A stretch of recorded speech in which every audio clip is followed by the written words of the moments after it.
চোখে পড়ে। তিনটে স্তরে তৃণমূল থাকুক, তিনটে স্তরে আপনি থাকুন, তাতে কি যায় আসে? সেকেন্ড হচ্ছে যে এই জলাভূমিটা, এই কারখানা, পার্টিকুলার এই কারখানাটার কথা বলছি, এটা 2006 সালে চলে গেছে। তারপরে রামসে কনভেনশনের পরে জলাভূমির আইডেন্টিফিকেশন হয়েছে।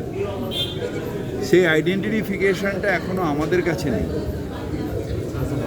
কিন্তু ন্যাচারালি আমাদের এনভায়রনমেন্ট ডিপার্টমেন্ট বলতে পারবেন যে এই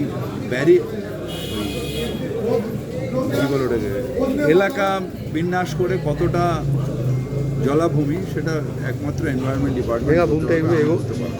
দাদা আরেকটা কথা জিজ্ঞেস করুন, গাঙ্গুরাম যিনি অভিযোগ মানে যিনি এই কোম্পানির মালিক তিনি পলাতক, সেক্ষেত্রে কি করা পদক্ষেপ নেওয়া হবে? এতগুলো মানুষকে প্রাণহানির মতো হতে পারে, এটা হতে পারে যে পুলিশের কাছে কেউ পলাতক হলে সে একটা ব্যবসা করে, যদি পলাতক হয় তাহলে তার সব কিছু বাজেয়াপ্ত হয়ে যাবে। পুলিশের খাতায় কখনো কেউ পালিয়ে গিয়ে কেউ আইন থেকে রক্ষা পায় আজ পর্যন্ত? কি শাস্তির দাবি করবে রাজ্য এতগুলো মানুষের প্রাণহানি হলে? আইন অনুযায়ী এখানে তো প্রেস কনফারেন্স করে শাস্তির ধারাগুলোকে বলার কথা নয়।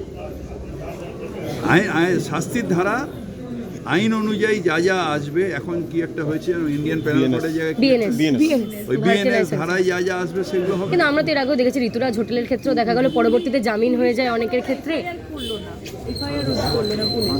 অনেকের ক্ষেত্রে জামিন হয়ে যায়। এই কেসে এফআইআর হয়েছে, কিন্তু অনেকের ক্ষেত্রে আমরা দেখেছি আদালতে গিয়ে এবার আদালতকে আপনি জিজ্ঞেস করুন যে জামিন দিচ্ছে কেন, আমি কি করে বলবো? আপনি যেটা বললেন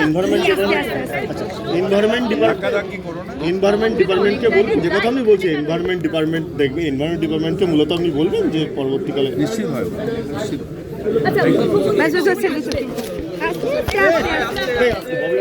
মুখ্যমন্ত্রী কখন আসবেন? এত নিরীহ মানুষদের প্রাণ চলে গেল।